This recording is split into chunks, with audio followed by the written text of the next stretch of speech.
उत्तराखंड के मुख्यमंत्री पुष्कर सिंह धामी के प्रदेश से बाहर जाते ही मंत्रिमंडल विस्तार की चर्चाएं शुरू हो जाती है। अब एक बार फिर से जब मुख्यमंत्री पुष्कर सिंह धामी उत्तराखंड से बाहर गए तो ऐसे में कैबिनेट विस्तार की चर्चाओं ने जोर पकड़ लिया। सवाल है कि क्या इस बार मुख्यमंत्री पुष्कर सिंह धामी अपने विधायकों के लिए खुशखबरी लेकर आएंगे या फिर हर बार की तरह इस बार भी कैबिनेट विस्तार की सिर्फ चर्चा होकर रह जाएगी। रिपोर्ट देखिए।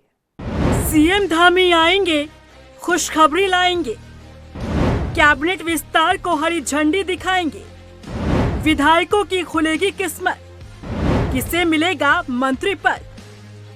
उत्तराखंड बीजेपी की तरफ से इस बात की पुष्टि कई बार हो चुकी है कि धामी सरकार के मंत्रिमंडल में विस्तार जल्द होने वाला है, लेकिन अभी मंत्रिमंडल विस्तार की सिर्फ चर्चा ही हुई है।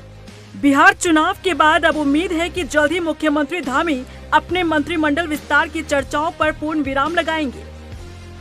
सीएम धामी के मंत्रिमंडल विस्तार पर सत्ता पक्ष से ज्यादा विपक्ष की नजरें गड़ी है। बीजेपी संगठन को उम्मीद है कि इस बार चर्चा नहीं बल्कि धामी सरकार में ये विस्तार भी होगा।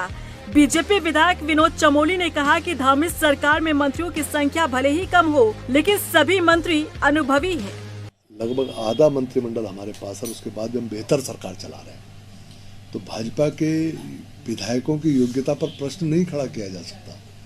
ये हमारी योग्यता ही है कि हम आधा मंत्रिमंडल में भी बेहतर सरकार दे पा रहे हैं, बेहतर परिणाम दे पा रहे हैं। तो हमारी योग्यता पर उनको संदेह नहीं करना चाहिए। पिछली बार भी बहुत लंबे समय तक हमारे तमाम मंत्रालय खाली थे, उसके बावजूद हमने बेहतर सरकार चलाई, दोबारा सरकार लाए।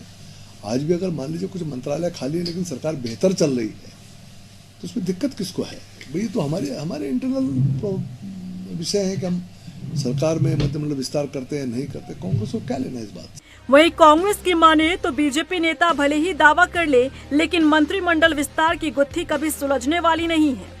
नहीं, देखिए, ये तो मुख्यमंत्री जी का आपदा प्रबंधन है कि वो लगातार अपने विधायकों को आशा और उम्मीद बंधा रहे हैं कि मंत्रिमंडल का विस्तार होगा तो आपका नंबर आएगा, आपका नंबर आएगा, जिस कारण कोई विधायक उनके खिलाफ मुखरता से नहीं बोल पा रहा है। भाजपा में जिस तरीके की गुटबाजी है, पूर्व मुख्यमंत्री खुल करके सरकार के कामकाज की आलोचना कर रहे हैं, इसे आप अंदाजा लगा सकते हैं कि मंत्रिमंडल विस्तार नहीं हो पा रहा है। और भाजपा में अगर योग्य विधायक होते तो कब का मंत्रिमंडल विस्तार हो गया होता। सब बैक बेंचर हैं, जो भाजपा आला कमान पर्ची पकड़ाएगा सबको उस पर हाथ खड़ा करना है।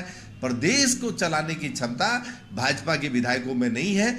उत्तराखंड में धामी मंत्रिमंडल विस्तार की चर्चा समय समय पर होती है।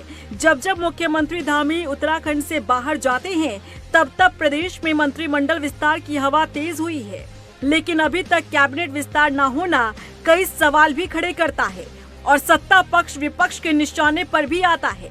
फिलहाल देखना होगा कि क्या इस बार जब सीएम धामी उत्तराखंड वापस लौटते हैं तब क्या कैबिनेट विस्तार से जुड़ी खुशखबरी लाते हैं या फिर नहीं। रफ्तार मीडिया के लिए देहरादून से अशोक कुमार के साथ ब्यूरो रिपोर्ट।